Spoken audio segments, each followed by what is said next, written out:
जिदिया बिलेई आउ जिदिया ठेकुआ। गोटिए सुंदर सकाळ थाए, गोटिए सुंदर सकाळ हेई थाए। पशु पक्षी समस्ते निज निजर खाइबार बंदोबस्त करबा पई निज घरु बाहर को बाहरी थांती। ए कहानीटी होची गोटिए सुंदर जंगलर। सुंदर एइथि पई कारण यह प्रकृत रे बहुत सुंदर थिला। घन जंगल, नदीर नील जल, सबुजिमा घास। जंगलर पशु पक्षी माने बहुत खुशी रे रहुथिले। सेमानंकु जंगल भितरे सब किछि मिल जाउथला।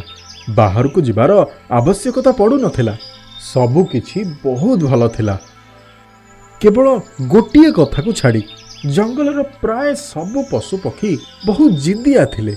गोटिए कथा पछरे पड़ी गले सेमाने चाहुथिले कि समस्ते तांकरी कथा ही मानंतु। प्राय समय एही जिद्दी को नहीं सेमाने परस्पर भितरे झगड़ा भी करती। से झगड़ा परे अनेक दिन पर्यंत समस्ते उदास मध्य रुहंती। ता किछि दिन परे सब किछि ठीक तो हो जाए, किंतु जंगलर पशु मानकर जिद्दी केबे सरू ही नथिला। गोटे दिन कौन हैला कि जंगलर गोटे पार्श्वरे गोटे छोट बंधटिए थिला। सेई बंध को पशु पक्षी माने नदी पार हेबा पई व्यवहार करुथिले, किंतु से बंधटी बहुत पतला थिला। एते पतला थिला कि केवल गोटे थରରେ गोटे पशु ही जाई पारुथला। आउ सीए भी छोट छोट पशु माने बड़ बड़ पशु माने से बंध को व्यवहार करि पारु नथिले। से माने बड़ रास्ता देई आरो पार्श्व को जाउथले। एकदा गोटे बिलेई से बंध को पार करबा को लागिला। ठीक सही समय गोटे बड़ ठेकुआटीए से बंधर अपर पार्श्व चढ़ीबारे लागिला। दी जण बंधर मझी स्थान रे पहुंची गले। एबे अवस्था एया थिला कि दुई जनक रास्ता बंद हो जाइथिला। हाँ तो भाई दुई दांत वाला ठेकुआ कौन छोटो रे सारी थिबा ठेकुआ बाजी बिलेई तम सामना रे छिड़ा हेछि। पछको फेर जहा फल रे कि से जाई परिबो। मो जिमिनी मो काहे जिमी आउ कहीं हटुथमे, किंतु मो हटिमिनी। गोटिए थर मो बंध ऊपर को आसी जाइछि माने आसी जाइछि। मो यहाँ को पार करिके ही रहिबी, पछको फेरी जीविनी। आ सिए भी गोटे बिलेई पाई। हाँ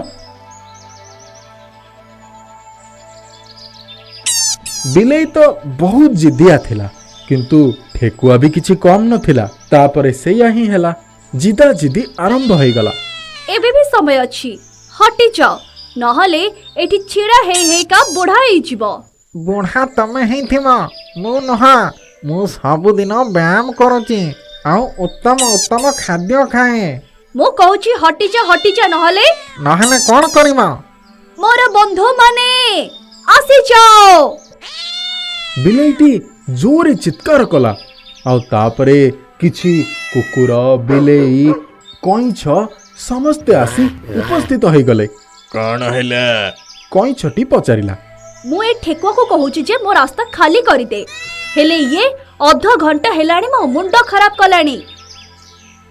अरे भाई तमर असुविधाटा कौन? ठेकुआटी देखिला कि बिलेईटी तार दल बल को डाकी देइछि। तापरे से निज दल को डाकिबा आरंभ कला। मो प्रिय भाई भौणी माने कोठी अछ? जल्दी आस, देख तम भाईर केमती अपमान होची। ठेकुआर डाक सुनी छेली, मांकड़ आउ अन्य ठेकुआ माने आसी पहुंची गले। कौन हैला सरदार, कौन हैला? गोटे मांकड़टी पचारिला। ए जिदिया बिलेईटी मो रास्ता रे ठिया हेची आ मते कहूची ता रास्ता रो हटि जिमा पाई। मते कहिला भला मु काहेकी हटिमी? मु जमा हटिमी नाही। आउ मु कहा को डरेनी मध्य। ताहले हेई जाऊ टकरा टकरी। गोटिए ठेकुआटी कहिला। टक्कर ही टक्कर। चलो ताहले एबिति करिबा। दुई पार्श्वरु बल प्रयोग करिबा। जे जहाकू गळई देबो सिए पळेइबो। आ अपर पार्श्व हम पाद तळकू आसी जिवो। आउ सबु पशु माने छेली कथारे सहमति प्रकाश करिले। तापरे बंधर दुई पार्श्वर थिबा पशु माने निज निज भितरे बल प्रयोग करिबा आरंभ करिदेले। आउ ठेलिबा आरंभ करिदेले। जोर लगाओ, आहुरी जोर, ଖାଦ୍ୟ ଖାଉନ କି? जोर लगाकर हई सा गोटे धक्का आउ दियो। ଠେକୁଆର ଦଳ ବି ନିଜ ସାହସ ବଢ଼ାଇବା ପାଇଁ ଗୀତ ଗାଇବା ଆରମ୍ଭ କରିଦେଲେ। जोर लगाकर हई सा गोटे धक्का आउ दियो। जोर लगाकर हई सा गोटे धक्का आउ दियो। जोर लगाकर हई सा गोटे धक्का आउ दियो। ଏହି ସବୁ ଚାଲିବା ଭିତରେ ଗୋଟିଏ ହାତୀଟି ନଦୀ ପାର କରିବା ପାଇଁ ଲମ୍ବା ରାସ୍ତା ଦେଇ ଗତି କରୁଥିଲା। ଯେତେବେଳେ ସିଏ ସବୁ ପଶୁମାନଙ୍କୁ ସେ ବନ୍ଧ ଉପରେ ଦେଖେ ତ ସିଏ କହେ, ଆରେ କାହାର ଜନ୍ମଦିନ ପାଳନ ହଉଛି ସେ ବନ୍ଧ ଉପରେ? ଓହୋ, ଏ ମୋଟା ହାତୀକୁ ସବୁବେଳେ ଜନ୍ମଦିନ କଥା ମନେ ରହୁଛି। ଏଠି ଆମ ଜୀବନ ଅସୁରକ୍ଷିତ ହେଇଗଲାଣି, ଆଉ ୟାକୁ ଖାଲି ଜନ୍ମଦିନ କଥା ହିଁ ମନେ ପଡୁଛି। ଠେକୁଆ ଦଳ ଭିତରେ ଯୋଉ ଛେଳିଟି ସବୁଠୁ ପଛରେ ଥିଲା ଆଉ ଯାହା ଉପରେ ସବୁର ଭାର ଥିଲା, ସିଏ କହିଲା। ସମସ୍ତେ ଧକ୍କା ଦବାରେ ଲୀନ ଥିଲେ। କିଛି ସମୟ ପର୍ଯ୍ୟନ୍ତ ହାତୀଟି ଚୁପଚାପ ସେଇଠି ଠିଆ ହେଇ ଦେଖୁଥିଲା। ତାପରେ ତାକୁ ବୁଝା ପଡ଼ିଲା କି ଘଟଣା କ'ଣ। ହଉ ତମେ ମାନେ ଲଢୁଥାଅ, ମୋର କ'ଣ ଅଛି? ଏତିକି କହି ସେ ବୁଲିବା କ୍ଷଣି ହିଁ ତାର ଦୃଷ୍ଟି ସେ ନଦୀର କୂଳରେ ପଡ଼ିଲା। ସେ ବନ୍ଧଟି ଅତ୍ୟଧିକ ଭାର ବୋହିବା କାରଣରୁ କୂଳରୁ ଭାଙ୍ଗିବାରେ ଲାଗିଥିଲା। ଆରେ ସେ ବନ୍ଧଟି ଭାଙ୍ଗିବାକୁ ଯାଉଛି, ଜଲ୍ଦି ସେଠୁ ଓହ୍ଲେଇ ଯାଅ, ଜଲ୍ଦି କର। ସେ ଜୋର ସେ ଚିତ୍କାର କରି କହିଲା, କିନ୍ତୁ ସବୁ ପଶୁମାନେ ଏତେ ଜୋର ସେ ଶବ୍ଦ କରୁଥିଲେ କି ତାଙ୍କୁ ହାତୀର କଥା ଶୁଣାଗଲା ନାହିଁ। ହାତୀଟି 2-3 ଥର ଡାକିଲା, କିନ୍ତୁ କେହି ବି ଶୁଣିଲେ ନାହିଁ। ବିଲେଇର ଦଳ ବି ଧକ୍କା ଲଗାଉଥାନ୍ତି, ଠେକୁଆର ଦଳ ବି ଧକ୍କା ଲଗାଉଥାନ୍ତି, ଆଉ ସବୁ ପଶୁମାନେ ବନ୍ଧର ମଝିରେ ହିଁ ଠିଆ ହେଇଥିଲେ। ପୋଲ ଉପରେ ବୋଝ ବହୁତ ବଢ଼ି ଯାଇଥିଲା। ତାପରେ ଆଉ କିଛି କ୍ଷଣ ହିଁ ସେ ବନ୍ଧଟି ଭାର ସମ୍ଭାଳି ପାରିଲା। ତାପରେ ଧକ୍କା ଧକ୍କି ଭିତରେ ଗୋଟେ ଜୋରଦାର ଶବ୍ଦ ଶୁଭିଲା, ଆଉ ଦୁଇ ପକ୍ଷ ବନ୍ଧ ଭାଙ୍ଗିଯିବା କାରଣରୁ ନଦୀ ଭିତରେ ଯାଇ ପଡ଼ିଗଲେ। ସବୁଆଡ଼େ ଚିତ୍କାର ଶୁଭୁଥିଲା। କାହାକୁ ବୁଝା ପଡ଼ୁନଥିଲା କି ହେଲା କ'ଣ। ସନ୍ଧ୍ୟାବେଳ ପର୍ଯ୍ୟନ୍ତ ଠିକ୍ ଏମିତି ହିଁ ଚାଲିଲା। କିଛି ପଶୁ ମରିଗଲେ, ଆଉ କିଛି ନଦୀରେ ବୋହିଗଲେ, କିଛି ଆହତ ହେଇଗଲେ। କାହା ଗୋଡ଼ ଭାଙ୍ଗିଗଲା, କାହା ହାତ ଭାଙ୍ଗିଗଲା, ଆଉ ସୁନ୍ଦର ଜଙ୍ଗଲଟି ଅଧା ଆହତ ହେଇଗଲା, ଆଉ ଅଧା ମରିଗଲା।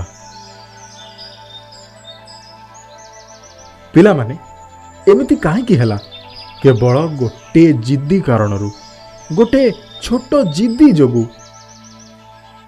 କ'ଣ ଅସୁବିଧା ଥିଲା ଯଦି ଠେକୁଆଟି ବନ୍ଧରୁ ଟିକେ ସମୟ ପାଇଁ ପଛକୁ ହଟି ଯାଇଥାନ୍ତା ଆଉ ବିଲେଇଟିକୁ ଯିବା ପାଇଁ ରାସ୍ତା ଦେଇ ଦେଇଥାନ୍ତା? ନହେଲେ କ'ଣ ଅସୁବିଧା ଥିଲା ଯଦି ବିଲେଇ ଠିକ୍ ଏହିପରି କରିଥାନ୍ତା? କିନ୍ତୁ 2 ଜଣ ନିଜ ଜିଦ୍ଦିରେ ରହିଲେ। ଠେକୁଆ ନିଜ ଜିଦ୍ଦିରେ ରହିଲା କି ବିଲେଇ ତାକୁ ରାସ୍ତା ଦଉ। ବିଲେଇଟି ବି ନିଜ ଜିଦ୍ଦିରେ ଅଟଳ ଥିଲା, ଠେକୁଆ ତାକୁ ରାସ୍ତା ଦଉ ବୋଲି। ଆଉ 2 ଜଣଙ୍କର ଏଇ ଛୋଟ ଜିଦ୍ଦି କାରଣରୁ ଅନେକ ପଶୁଙ୍କୁ ଅସୁବିଧାର ସମ୍ମୁଖୀନ କରେଇଦେଲେ। ଏମିତି ବି ତ ହେଇପାରିଥାନ୍ତା, ଠେକୁଆ ଟିକେ ତଳକୁ ହେଇଯାଇଥାନ୍ତା ଆଉ ବିଲେଇ ତା ଉପର ଦେଇ ନଦୀ ପାର କରିଦେଇଥାନ୍ତା। ନହେଲେ ବିଲେଇଟି ଠିକ୍ ଏମିତି କରିଥାନ୍ତା ଆଉ ଠେକୁଆ ତା ଉପର ଦେଇ ବନ୍ଧକୁ ପାର କରିଦେଇଥାନ୍ତା। କିନ୍ତୁ ସେମାନେ ତ ନିଜ ଜିଦ୍ଦିରେ ଅଟଳ ରହିଲେ। ସମସ୍ୟାର ସମାଧାନ ବାହାର କରିବାକୁ ସେମାନେ ଚାହୁଁନଥିଲେ। ଯେତେବେଳେ ଆମେ ଏମିତି କରୁ, ତା ପରିଣାମ ଠିକ୍ ଏମିତି ହିଁ ହୁଏ। ପ୍ରିୟ ପିଲାମାନେ, ଛୋଟ ଛୋଟ ଜିଦ୍ଦି ଏମିତି ବଡ଼ ବଡ଼ ସମସ୍ୟା ଉତ୍ପନ୍ନ କରାଏ। ଯଦି ଆପଣମାନଙ୍କ ସହିତ କେବେ ଏମିତି ହୁଏ, କାହା କଥା ଆପଣଙ୍କୁ ମାନିବାକୁ ପଡ଼େ, ତାହେଲେ ଆପଣ ନିଶ୍ଚୟ ମାନିନେବେ। ଆଜି ବି ସୁନ୍ଦର ଜଙ୍ଗଲ, ଅତି ସୁନ୍ଦର ଜଙ୍ଗଲ ହେଇଥାନ୍ତା, ଆଉ ସେଠି ରହିବା ବାଲା ସମସ୍ତେ ଖୁସି ଖୁସି ରହୁଥାନ୍ତେ ଯଦି ସେମାନେ ଏମିତି ଛୋଟ ଛୋଟ ଜିଦ୍ଦି କରି ନିଜ ପାଇଁ ଏତେ ବଡ଼ ସମସ୍ୟା ଉତ୍ପନ୍ନ କରେଇ ନଥାନ୍ତେ। ଆଉ ଆପଣମାନଙ୍କୁ ଜଣାଅଛି, ଯେଉଁ ପଶୁମାନେ ମରିଗଲେ ତାଙ୍କ ଭିତରୁ ଠେକୁଆ ବି ଥିଲା, ବିଲେଇ ବି ଥିଲା, ସେ ଛେଳିଟି ମଧ୍ୟ ଥିଲା, ଯିଏ ଏଇ ଉପାୟ ଦେଇଥିଲା କି ଦୁଇ ପାର୍ଶ୍ୱରୁ ଠେଲାଠେଲି କରିବା ପାଇଁ।